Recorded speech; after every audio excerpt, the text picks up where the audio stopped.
Holy crap, Corsair has fans now.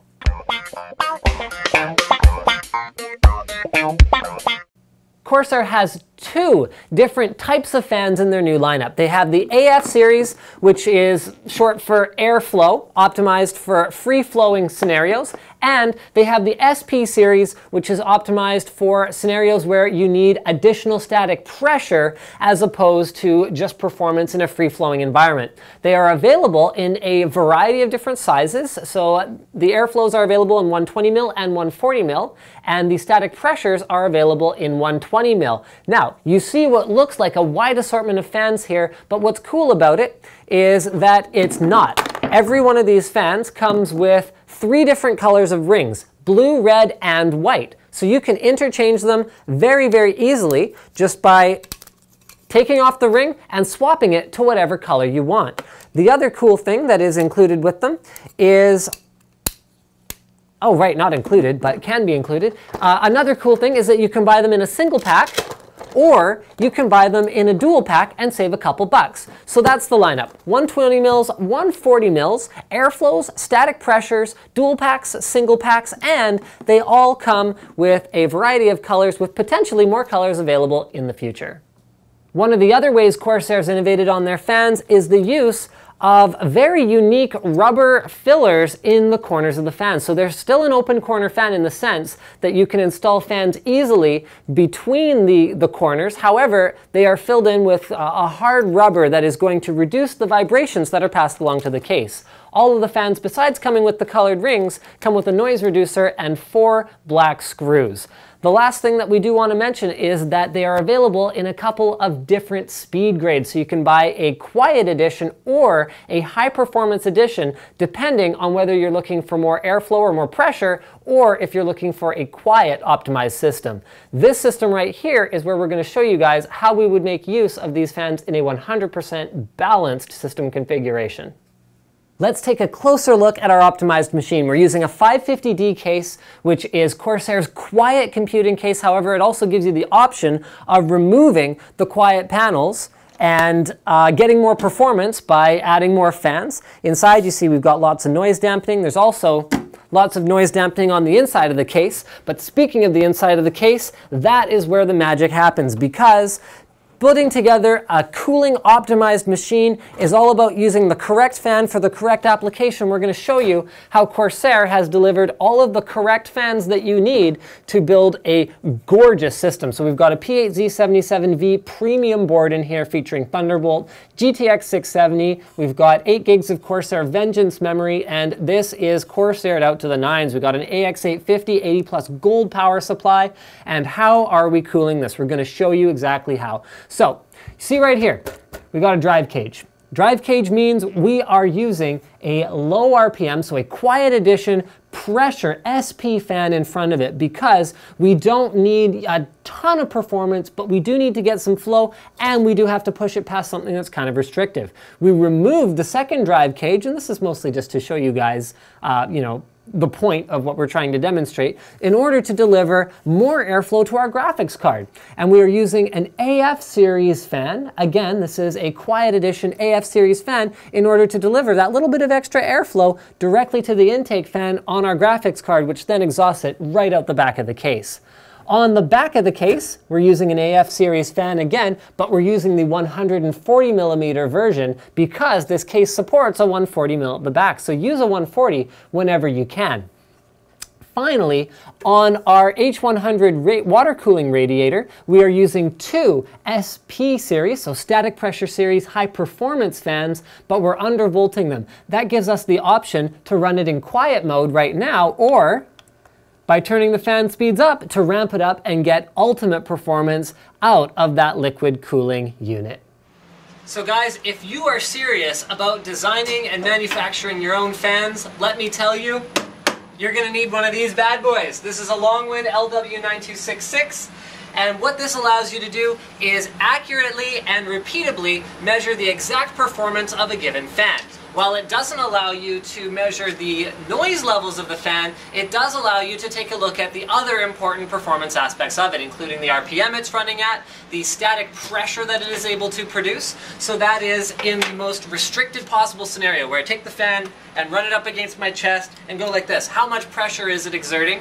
As well as how much airflow it can produce in a completely open environment. Remember, both of these numbers are important because if you're running in a case, you want the most possible free airflow, so that is CFM. And if you're running against something like a super restrictive heatsink or radiator, which I happen to have one lying right here, in order to push the air through that, you want the most possible pressure. Now, in most scenarios, you want something that's a bit of a balance between the two.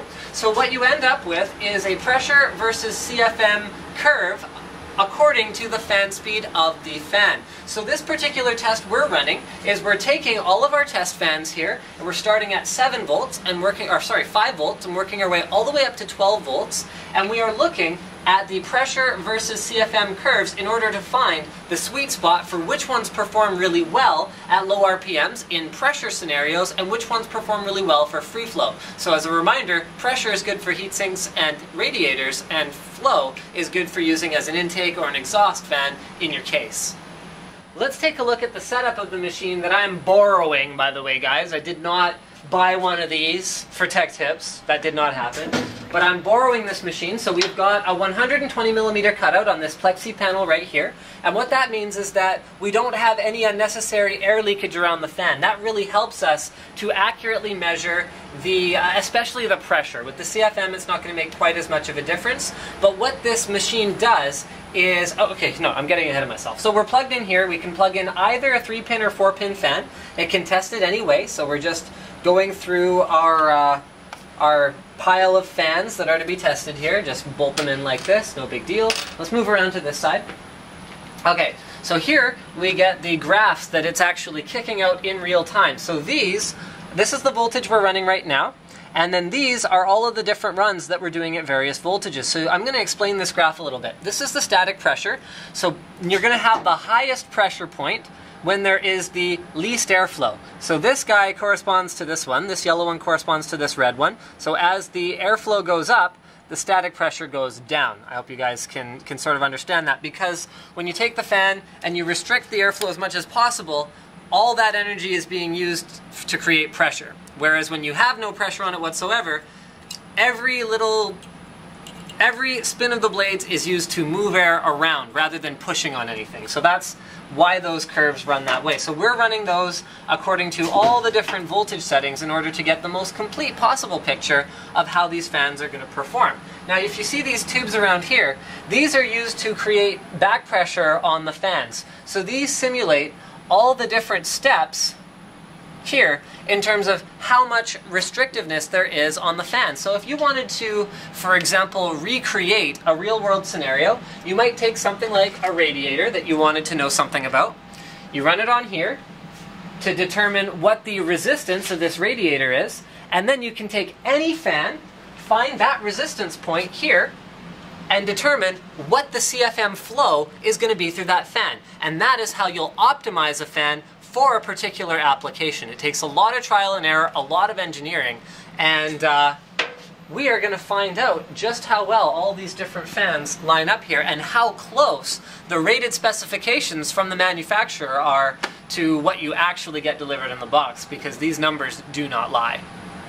Now guys, while I wish we had a proper anechoic chamber, the purpose of this part of the test is just going to be to validate, relative to each other, how all of these fans stack up. So while we do have the proper testing procedure for the CFM as well as the pressure, sound is just going to be a relative measure. The reality of it is, unless you have an extremely expensive anechoic chamber, I mean, we're talking like the cost of the machine I showed you before is nothing compared to the chamber you would have to build to test something that claims to operate at 9 decibels. Like, I don't even know if that exists. So we're just going to see relative to each other how they all stack up. So stay tuned. I'll show you guys the performance charts as an overlay in just a moment here. But I just want to show you guys briefly the setup that we're using. So we have an isolation box within this room that has noise dampening foam sort of scattered throughout it. The noise floor in here is approximately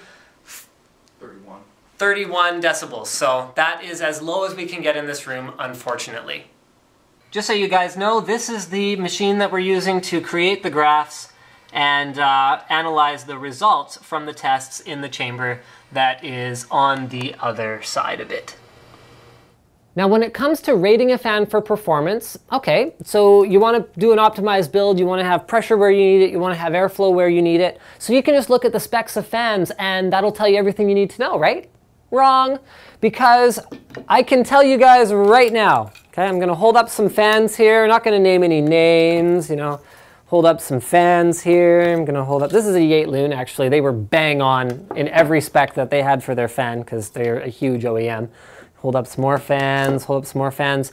Even some very reputable fan manufacturers, according to the test equipment that we had our hands on, are not performing up to their spec. Now, these graphs right here, these are PQ curves. You are going to be able to download these in the link below the video and you can examine them yourself and have a look at what the manufacturer's ratings are like compared to the performance that is actually achieved. So up here is pressure in millimeters of water. So that is at the point where there's no airflow moving through the fan anymore because there's so much back pressure against it. So that's the maximum static pressure.